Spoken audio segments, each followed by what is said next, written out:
السلام علیکم ورحمۃ اللہ وبرکاتہ۔ امید ہے تمام سامعین کرام خیر وافیت سے ہوں گے۔ آسان تجوید آفیشل میں تمام سامعین کرام کو خوش آمدید۔ محترم سامعین کرام، جیسا کہ آپ کو معلوم ہے کہ کل کے سبق میں ہم نے نون ساکن اور تنوین کے قاعدوں میں سے تیسرا قاعدہ ادغام کا پڑھ لیا ہے، جس میں ادغام کی تعریف، اس کا قاعدہ اور اس کی مثالیں شامل تھیں۔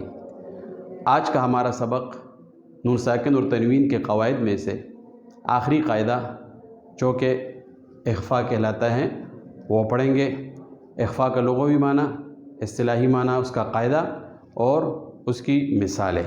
تو آئیں شروع کرتے ہیں کہ اخفاء کا قاعدہ کیا ہے۔ محترم سامعین کرام، یہ نون ساکن اور تنوین کے قواعد میں سے اخفاء آخری قاعدہ ہے، ٹھیک ہے۔ اخفاء کے معنی، لغوی معنی، لغت میں اس کے معنی یعنی ڈکشنری میں اس کے معنی کیا ہیں؟ تو اس کے معنی ہے چھپانا، کسی چیز کو چھپانا، پوشیدہ کرنا۔ تو یہ اخفاء کے لغوی معنی ہیں۔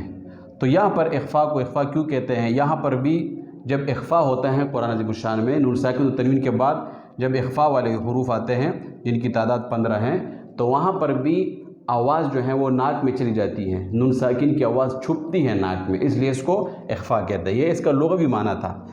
اب اس کے بعد اخفاء کا اصطلاحی معنی، اصطلاحی معنی جس کی تعریف ہوئی تھی قراء اور مجودین یعنی علم تجوید میں، اس کا معنی کیا ہے، اس کی تعریف کیا ہے، اور یہ اخفاء کا قاعدہ بھی ہے، تعریف بھی ہے، ٹھیک ہے۔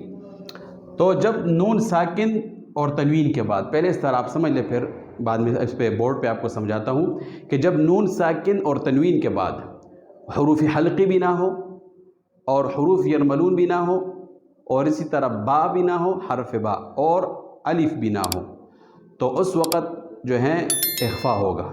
نون ساکن اور تنوین کے بعد حروف حلقی ہوا تو اظہار ہوتا ہے، 6 حروف یہ نکل گئے، 29 حروف تہجی میں سے 6 یہ وہ نکل گئے۔ نون ساکن اور تنوین کے بعد حروف یرملون ہو، وہاں پر ادغام ہوتا ہے، ٹھیک ہے، اور 6 حروف یہ ہیں، یہ بھی نکل گئے، 12 ہو گئے۔ اسی طرح نون ساکن اور تنوین کے بعد اقلاب یعنی قلب ہو تو وہ ایک حرف با ہے، وہ بھی نکل گیا، تو 13 ہوئے۔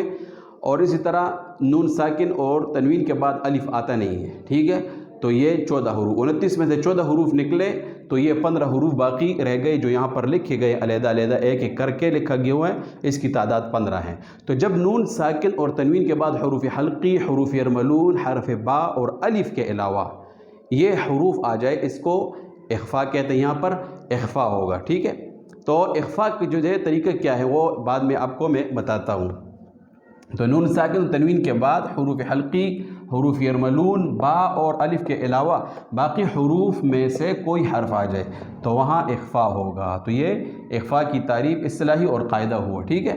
تو یہ حروف اخفاء ہیں، ٹھیک ہے، تا، ثا، جیم، دال، ذال، زا، سین، شین، صاد، ضاد، طا، ظا، فا، قاف، کاف، تقریباً یہ 15 حروف جو ہیں وہ بنتے ہیں، ٹھیک ہے۔ تو یہ جو ہیں اخفاء کے حروف ہوئے۔ اب جو ہیں یہ اخفاء کہاں پر قرآن میں ہوتی ہیں، اس کی مثالیں کیا ہیں؟ تو اس میں قرآن عظیم الشان میں اس کی مثالیں زیادہ آتی ہیں۔ تو آپ دیکھیں، اس میں پہلی مثال نون ساکن کی ہے، ایک کلمہ میں ہو، 2 کلموں میں، دونوں کی مثالیں۔ کنتم، ٹھیک ہے، یہاں پر نون ساکن کے بعد تا آیا ہوا ہے، تا جو ہے حروف حلقی بھی نہیں ہے، حروف یرملون میں سے بھی نہیں ہے، حرف با بھی نہیں، الف بھی نہیں ہے، ٹھیک ہے۔ تو یہ نون ساکن کے بعد تا آیا ہوا ہے، یہ ایک ہی کلمہ میں ہے، ٹھیک ہے، تو یہاں پر اخفاء ہوگا، کنتم، کنتم، ٹھیک ہے۔ اس کے بعد جو ہے نون ساکن کی دوسری مثال انجیناہ، کہ نون ساکن کے بعد جیم ایک ہی کلمہ میں آیا ہوا ہے، تو یہاں پر نون ساکن کے بعد جیم آیا ہوا ہے، جیم حلقی بھی نہیں ہے، یرملون بھی نہیں ہے، با اور الف بھی نہیں ہے، تو یہاں پر بھی اخفاء ہوگا، انجیناہ۔ اس طرح نون ساکن کی مثال 2 کلموں میں، نون ساکن کے بعد تا یہاں پر آیا ہوا ہے، من تحتہا، تو تا حلقی، یرملون، با اور الف میں سے نہیں ہے، حروف اخفاء میں سے ہے، تو یہاں بھی اخفاء ہوگا، من تحتہا۔ یہاں پر ثا آیا ہوا ہے نون ساکن کے بعد، من ثمرات، تو یہاں پر بھی یہ حلقی، یرملون، با اور الف میں سے نہیں ہے، تو یہاں یہ حروف اخفاء ہے، تو یہاں پر بھی اخفاء ہوگا، ٹھیک ہے۔ اس کے بعد سامعین کرام تنوین کی مثالیں ہیں کہ تنوین کے بعد جو یہاں پر ثا آیا ہوا ہے، ماء ثجاجہ، ٹھیک ہے،